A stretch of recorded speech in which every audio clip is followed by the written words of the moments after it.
Imagine this.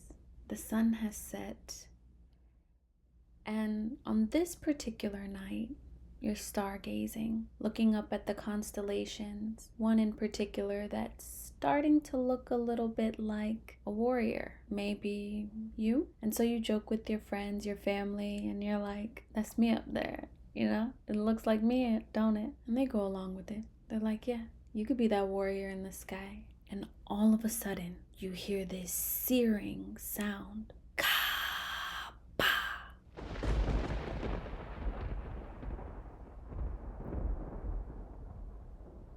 A meteorite strikes the earth, and for some, they hear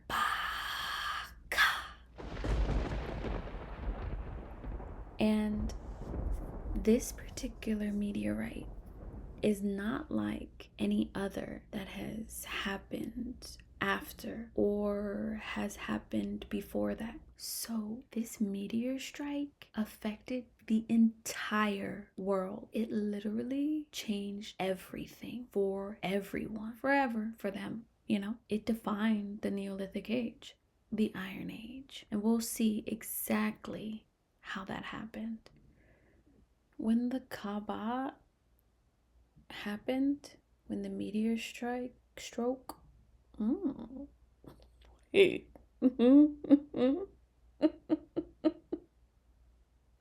Wait, okay, hold on. When the meteor striked, I don't know. Struck. That one came random. Okay.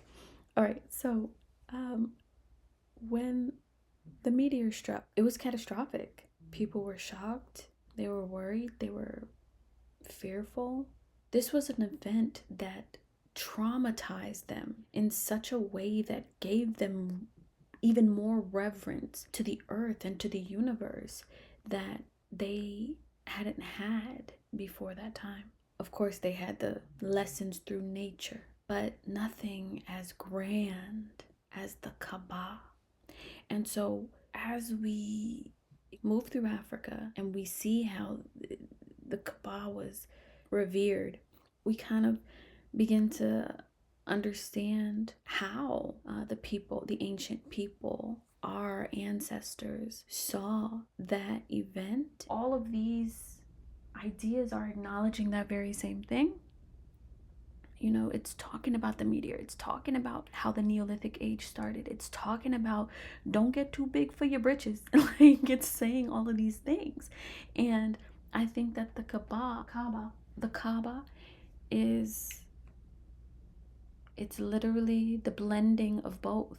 You know, I propose that there's a lot more to the stories that Africans tell. There's stories in the words that Africans use. There's so much that is yet to be uncovered.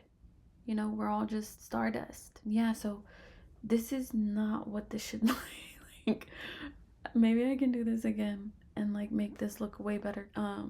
This is a little struggle thing, but it's pretty cool.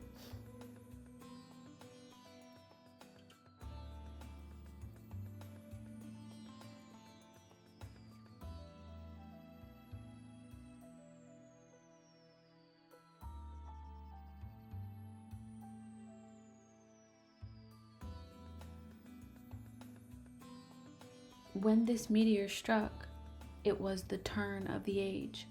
There were only a certain amount of survivors, and there was only a certain place in the world where people could survive, and they are the ones who named this meteor strike, and they are the ones who carried it with them. Were created at a time when language didn't even exist. You know what I'm saying? Like a baby trying to talk is actually describing the sound of a meteor strike. So we know so far within our modern age that the Ka and Ba have been referred to and utilized within religious contexts and spiritual contexts. We see these ideas moving through. These are the ways in Africa where iron was referred to in very popular, grand ways from the past until this day, and where there's a major connection between all of these different cultures from the past to this day. So like I said,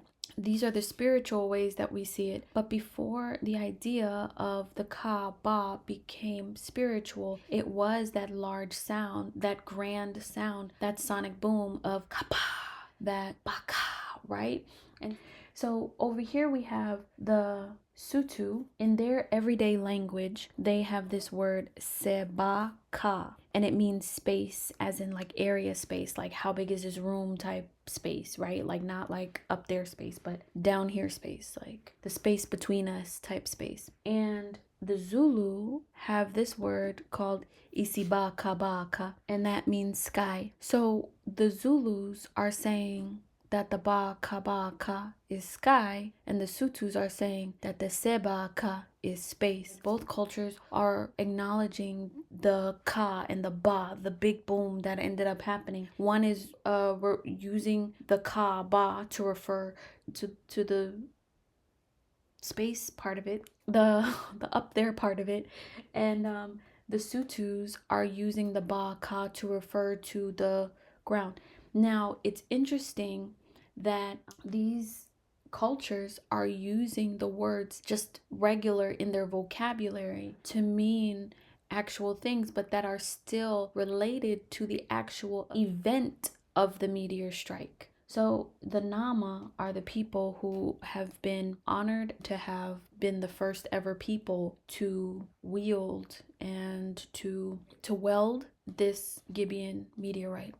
Like in Namibia, there's a monument with a big Gibeon like meteorite, and it is a black stone. And the inside of it, like if you slice it sideways, it's cross sectioned like this, and it's called the Widmanstatten pattern, and it is mainly iron and a little bit of nickel. So when the meteorite fell, that name didn't exist. Excuse me.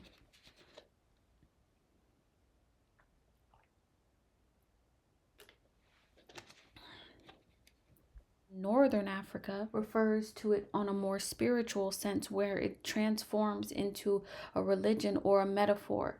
Not necessarily a metaphor, but like a principle. But down here, you see it referred to as a meteor strike. And you also see that here in Islam with the Kaaba, and you see it here in Kemet with the hieroglyph for iron, meaning metal sky. Cometians believed that the sky was a metal floor. It's also interesting to know that the Ka and Ba was a part of Africa. This is an idea that grew out of Africa, that started in the beginning at the end of the last ice age. It's what began the Neolithic age, was this event. And it was so much a part of their culture that it literally pushed culture forward. It pushed everything forward. It was a meteor strike.